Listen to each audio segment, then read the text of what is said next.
Good afternoon. Good afternoon. It's good to be here, and thank you. Thank you for being here.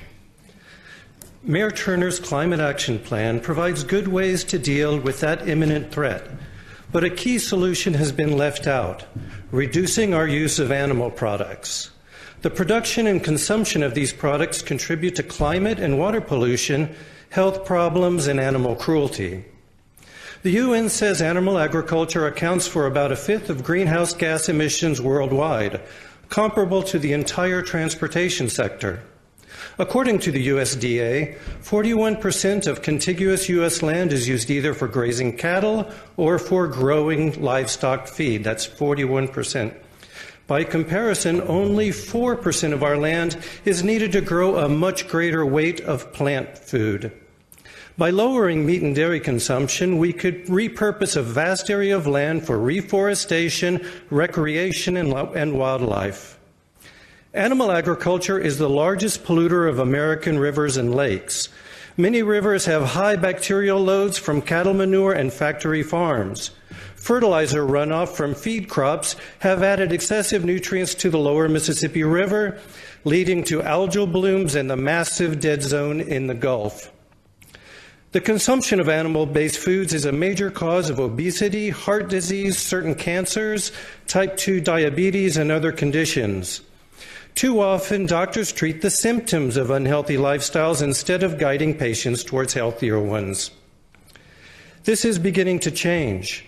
Health organizations around the world are starting to prescribe a plant-based diet, exercise, and stress reduction to improve health outcomes without the need for drugs or surgery.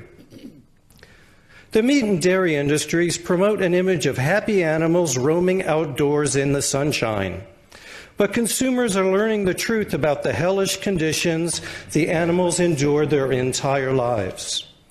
Every year in the U.S., 9 billion chickens, 115 million pigs, and 28 million cows are slaughtered at 1/10 of their natural lifespans. All these individuals are born needing comfort from their mothers, friends to play with, and diverse environments to explore. But in factory farms, all they ever encounter is darkness, crowding, physical abuse, filth, and suffering. I recommend that the city promote a plant-based diet to reduce the severity of climate change, make our rivers and lakes safe for us to enjoy, keep people in good health, and extend compassion to exploited animals. Thank you. Thank you. Hold on one second. There are a couple of people who would like to visit with you. Great. Councilmember Lee. Thank you, Mayor. Thank you, Mr. Battey. Actually, physicians do guide their patients toward a healthier lifestyle, just that most patients don't listen and keep us in business all the time. I tell my patients all the time, look, I'm trying to get out of the business. And my patient keeps coming back with cholesterol problem, obesity, hypertension, dyslipidemia, etc. I don't know how to tell them not to do that. But thank you very much for bringing this. It's good. It's very good that you're bringing up the idea of plant-based healthy diet, because we should work toward that. Now, you do know that science is working on a new method of producing meat, and that's through artificial means. Instead of raising the meat, we're actually assimilating the proteins to mimic the taste of certain meat.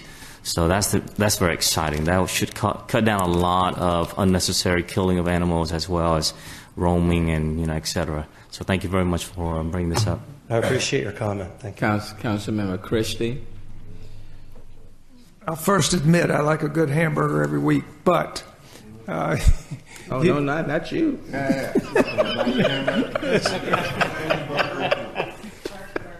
The meat is vaccinated. But everything you said is correct. If you could convince a third of the population, we would not have a disease care crisis in this country. I'm serious, because food is the best medicine, and the more organic, the better, and less chemicals. But you're going to have to beat the dairy and the meat industry.